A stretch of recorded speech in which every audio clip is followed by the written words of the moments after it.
My name is Hussein Abdul-Aleem, and I'm here to tell you all about wood carving. So we're doing stains, putty, and finishes. Putty is an important part. This is a wood putty. It's a nice wood putty because it just comes right out nice and firm. And these little divots like that, I got to fill in. I still got to take more out of that, but I got to fill in there because it's going to look like a sore on somebody's face. So that's a divot line there. It has to be filled in. We're going to go back a little bit later.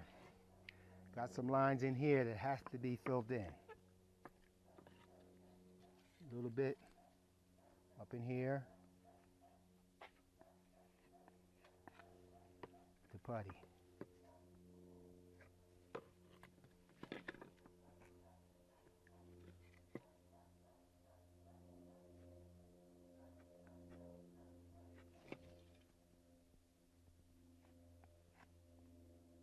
I like this because it's nice and firm and you can stain right on top of it.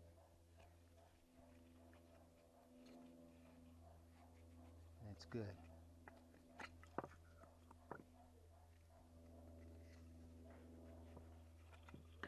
We got another kind of putty.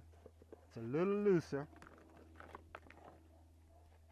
Elmer's wood putty takes a little bit more for it to set up and dry. The Elmer's. So you really can't stain on this right away. You're going to have to wait a couple hours before it dries. Another one that needs a little bit of, where the weather has split this one, it needs a little bit of putty. Okay, that looks good.